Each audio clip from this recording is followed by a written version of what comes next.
Psaume 52, Éphésiens 4, verset 15. Mais en disant la vérité avec amour, nous croîtrons à tous égards en celui qui est le chef, Christ. Si la vérité et l'amour sont mixés ensemble, parce que dire la vérité sans amour, ça constitue un danger, le risque de sombrer dans le légalisme, comme les pharisiens qui, au nom de leur compréhension de la vérité, ont crucifié, mis à mort le Fils de Dieu lui-même. Mais juste l'amour sans la vérité, c'est tout aussi dangereux parce que là, on parle d'un sentimentalisme qui ouvre la porte à toutes sortes de faussetés, de fausses doctrines, comme on a lu au verset 14 dans la capsule précédente, qui conduisent à la perdition. Or, Dieu a envoyé son Fils dans le monde afin que quiconque croit en lui ne périsse point, mais qu'il ait la vie éternelle. Jésus a dit qu'il était venu chercher et sauver ce qui était perdu. Donc, il y a un risque réel de perdition.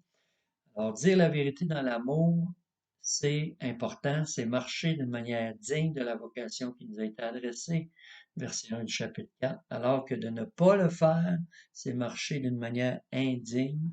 Et ça, c'est d'autant plus important pour les 5 ministères du verset 11, apôtre, prophète, évangéliste, pasteur et docteur, parce qu'ils exercent une influence sur ceux qui le suivent. Ils donnent l'exemple sur ceux qui les suivent. Et comme on a lu dans les versets 1 à 6, qu'il y a 7 points d'unité entre les chrétiens, les 5 ministères ont la responsabilité de travailler à cette unité-là. Et ne pas le faire, c'est être en dehors de la traque, c'est exercer un ministère détraqué, parce que c'est l'appel à l'unité. C'est à ça qu'on est appelé en tant que chrétien des différentes dénominations, différents groupes chrétiens. On est appelé à se rejoindre, à travailler ensemble dans l'unité. Et si on le fait pas, bien, on marche pas d'une manière digne de la vocation qui nous a été adressée. Et souvent, ceux qui le font, ils font sous le prétexte de vouloir défendre la vérité, mais il y a souvent un fond de légalisme, ces groupes-là, qui veulent pas se mêler aux autres églises. Par contre, à l'autre extrême, vouloir créer l'unité à tout prix au nom de l'amour, mais au détriment de la vérité, c'est tout aussi dangereux parce que là, c'est tenter de créer l'union de ce qui est de Dieu avec de ce qui n'est pas de Dieu, c'est-à-dire de ce qui est de Satan. C'est de mélanger le saint avec le profane. Et c'est ça aujourd'hui qui se passe aussi dans beaucoup d'églises qui ordonnent même des homosexuels, des lesbiennes comme pasteurs et comme évêques. Ici, j'ai un petit article que j'avais ramassé dans les années, je pense, 2010, si ma mémoire est bonne, quelque chose par là, mais je l'avais toujours gardé. On a une femme ici qui est évêque. Je vais vous lire le petit résumé de l'article. Ça dit Madame, qui est évêque, là, est gay. C'est ce que ça dit. Vous voyez, là, Madame l'évêque est gay.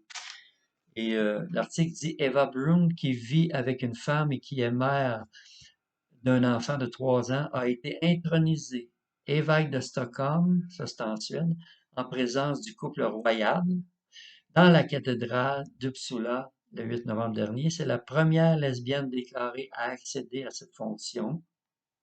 L'Église luthérienne, imagine Martin Luther doit se retourner dans sa tombe. L'Église luthérienne de Suède permet depuis peu le mariage religieux entre homosexuels, rassemblant 75% des Suédois. Elle est, à l'image de ses ouailles, l'une des plus libérales au monde. Alors, c'est un point d'honneur pour eux, mais devant Dieu, c'est une abomination. Mais les chrétiens qui marchent de manière digne de la vocation qui leur a été adressée doivent dire ces choses-là parce qu'on a une responsabilité de maintenir la vérité comme la devise du royaume de Dieu, avant même de maintenir l'unité à tout prix au détriment de la vérité. Et si on le fait pas, on marche pas dans l'amour parce que la définition de l'amour, selon Dieu, on la trouve déjà dans un livre aussi ancien que le Lévitique, qui est le 3e livre de la Bible dans l'Ancien Testament. Et dans le Lévitique, au chapitre 19, commençons au verset 17, on lit ceci. Tu ne haïras point ton frère dans ton cœur. Tu auras soin de le reprendre, de reprendre ton prochain Voyez-vous, ne pas le reprendre, c'est associé avec le fait de haïr. Il dit, tu ne haïras point ton frère dans ton cœur, tu auras soin de reprendre ton prochain, mais tu ne te chargeras point d'un péché à cause de lui, en disant rien, en s'associant à son péché. Ensuite, il dit au verset 18, tu ne te vengeras point et tu ne garderas pas de rancune contre les enfants de ton peuple. Parce que parfois, quand on reprend quelqu'un, on reçoit de la haine en retour. Mais on doit accepter la réprimande et ne pas haïr en retour. Et ensuite, il dit, tu aimeras ton prochain comme toi-même. Je suis l'Éternel. C'est ça l'amour selon Dieu. L'amour du prochain, c'est de reprendre le prochain. Ne pas le faire, c'est le haïr. Ensuite, au verset 19, ça dit quelque chose d'intéressant. Vous observerez mes lois. Tu n'accoupleras point des bestiaux de deux espèces différentes. Tu n'ensemenceras point ton champ de deux espèces de semences. Tu ne porteras pas un vêtement tissu de deux espèces de lin. Alors, on sait que tout le culte d'Israël dans l'Ancien Testament, c'était l'image et l'ombre des choses à venir, mais il y a une image dans ça de ne pas mélanger deux fils de tissus différents ensemble, même si aujourd'hui on pourrait coudre du linge avec du lin puis de la laine ou de la soie, peu importe. Il y a une image là, de ne pas mélanger ensemble le fil de la sainteté avec le fil de la profanité. On ne peut pas tisser ça ensemble. Et c'est ce qui se passe dans des églises comme ça. On est en train de vouloir dire on peut garder Dieu, mais commettre des abominations en même temps, faire ce qui est contraire. Et en disant ça, on risque de se faire haïr, c'est sûr, entre autres par le mouvement LGBT, parce qu'ils font la promotion de. Lorsqu'on lisait au verset 14, ainsi, nous ne serons plus des enfants flottants et entraînés en tout vent de doctrine, joués par les hommes avec leur fourberie et leurs manœuvres séductrices. Donc, on a vraiment à prendre garde. Alors, le principe des accommodements raisonnables dit maintenez l'union à tout prix. Et si vous êtes capable de maintenir la vérité, tant mieux. Mais l'union avant tout. Et on appelle ça l'amour. On appelle ça l'amour.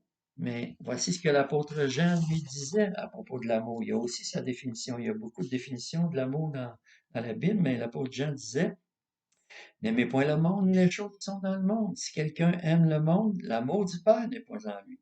Car tout ce qui est dans le monde, la convoitise de la chair, la convoitise des yeux, l'orgueil de la vie, ne vient point du Père, mais vient du monde. Et le monde passe et sa convoitise aussi.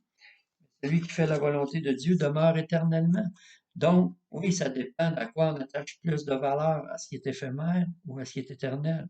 Les gens ne pensent pas tout le temps avec leur intelligence, puisque souvent, on va dire, ah, l'enfer, c'est quelque chose qui est loin, ça vient après la mort, on pensera à ça plus tard, la vie est trop courte, il faut en profiter pendant que ça passe et on risque notre avenir éternel pour les jouissances de la vie éphémère, pour le plaisir immédiat du péché, comme Ésaü, par exemple, qui, pour un plat de soupe, a vendu son droit d'aînesse à son frère, comme on lit dans Genèse 25, verset 29. Euh, Comme Jacob faisait cuire un potage, de la soupe. Ésaü revint des champs accablé de fatigue, et Ésaü dit à Jacob, laisse-moi, je te prie, manger de ce roux-là, car je suis fatigué. C'est pour cela qu'on a donné à Ésaü le nom d'Édom.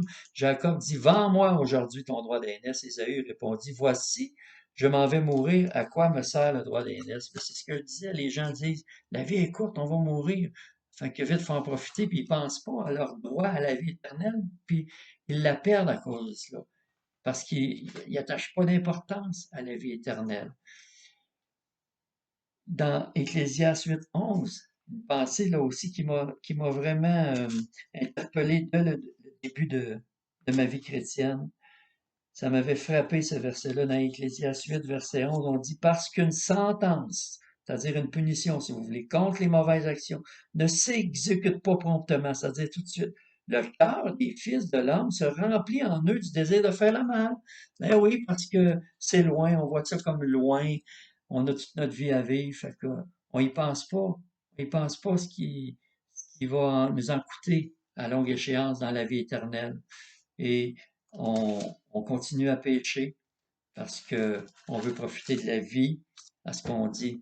Voyez-vous Moïse dans Hébreux 11, 24, 26, on devrait suivre son exemple. Il est dit, c'est par la foi que Moïse, devenu grand, refusa d'être appelé fils de la fille de Pharaon, aimant mieux être maltraité avec le peuple de Dieu que d'avoir pour un temps la jouissance du péché. Il regardait l'opprobre de Christ comme une richesse plus grande que les trésors de l'Égypte, car il avait les yeux fixés sur la rémunération. Alors oui, Éphésiens 4, verset 15, en disant la vérité dans l'amour, nous croîtrons à tous égards. Et on va continuer sur ce verset-là et le verset 13 dans la prochaine capsule.